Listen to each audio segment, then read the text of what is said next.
Channel के दर्शकों का हार्दिक स्वागत है। हम खड़े हैं टिकरी बॉर्डर पर। यहाँ पे दूर दूर से आए हमारे किसान भाइयों को सहायता के लिए आपका सुविधा केंद्र मुंडका विधानसभा क्षेत्र की तरफ से कभी यहाँ पे खाना बांटा जा रहा है, कभी यहाँ पे मच्छरों के लिए कि ना दवाई दी जा रही है, कभी साबुन बांटा जा रहा है। जनता की सेवा में लगे हुए हैं विधायक धर्मपाल लाकड़ा जी की टीम चाहते हैं। यहाँ के SC/ST के चेयरमैन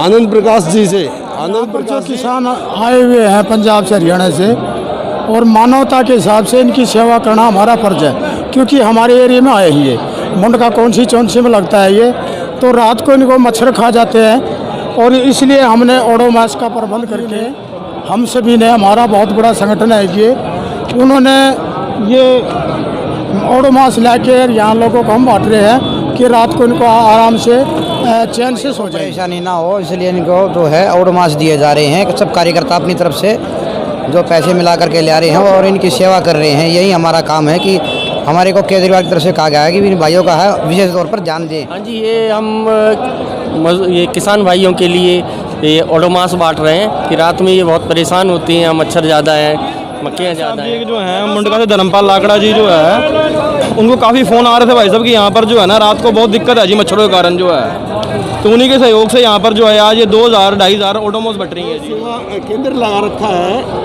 वो अपनी तरफ से लगा रखा है, ये समस्त टीम की तरफ से लगा रखा है। समस्त टीम ही है जी हमारी, तो सारी की सारी जितने भी कार्यकर्ता, जितने भी साथी वार्ड के अपने आज रल मिल के कर रहे हैं। केंद्र और रसोई दो चीज़ शुरू सोच के चालू करी थी कि एक तरफ खाना हो जाएगा, एक तरफ हम अपना टेबल लगा के किसी प्रकार की कोई समस्या आ रही होगी उसको सुनेंगे, उसका जो भी निवारण का बेस्ट कर सकते होंगे वो करेंगे। इसलिए सूचना केंद्र बनाया था, सुविधा केंद्र। वो सुविधा केंद्र में ये सुविधा हो रही है लोगों ने है जी। हम फिर झाड़ू ले आए, खुद ही झाड़ू मार देते, सुबह मार देते, अब शाम को एक बार फिर मार देते दोपहर बाद। फिर ये ओडोमॉस ले आए। अब 2000 ओडोमॉस हमारे हरप्रीत जी भाई साहब हैं, इनके सामने ही वो चर्चा हो गई। इन्होंने कहा ये वाला जिम्मा मेरे लगा दो, 2000 ओडोमॉस मैं भेजता हूँ। मैं कहा आप भेज दो भाई। तो अब ये वो बांटी जा रही ताकि मच्छर मक्खी ना फैले, इनको दिक्कत ना हो, परेशानी। ये हमारे देश के किसान यहाँ पे एकत्रित हुए हैं, 9 दिन हो चुके हैं। सरकार का इनसे क्या तालमेल हुआ? ऐसा है जी, किसान यहाँ पे एकत्रित होने का मतलब है देश की आत्मा यहाँ पे एकत्रित हो रखी है। तालमेल तो बनेगा, बनाना पड़ेगा।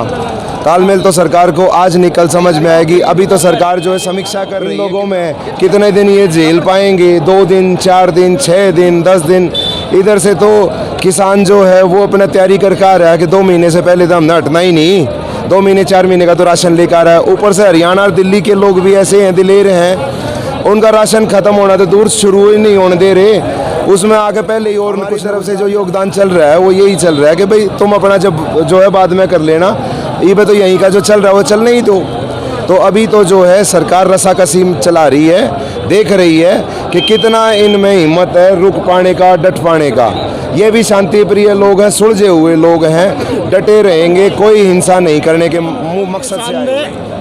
हमारे नेताओं को बता दिया है कि क्या नाम से न तो उनका खाना खाया, न उनका चाय पी, तो उस बारे में आप क्या कहना चाहते हैं? किसान बहुत बड़ा इंसान है। किसान तो यूँ समझ लो बड़ा है, भगत है, भगवान है, शिवजी है। सरकार को हम कह सकते हैं छलिया है। पिछली बार भी बुलाया इनको और रोटी खिलाने के बहाने इनकी वीडियोग्राफी कर ली। अब देखो रोटी के नाम पे ये देखो टूट कर पड़ गई, खाने हुआ ना, वो उसकी आत्मा को छलनी कर गया।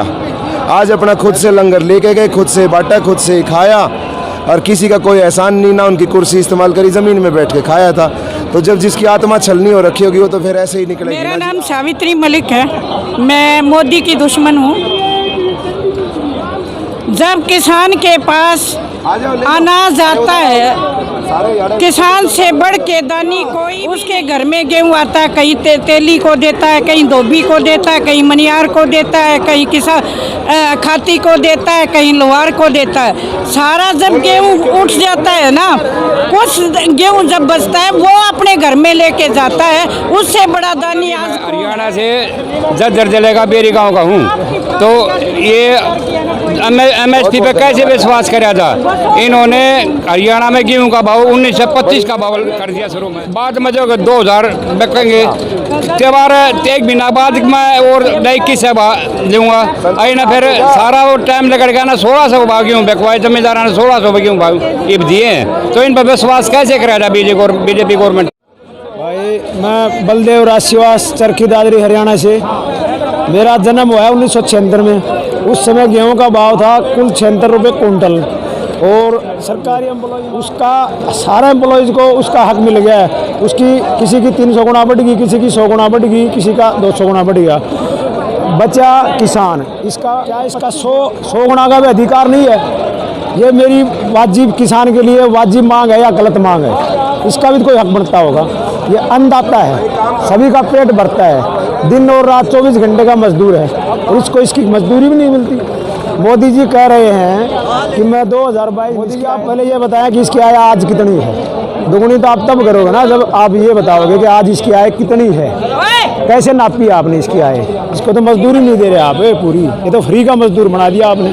क्या इसका 100% का भी अधिकार नहीं है?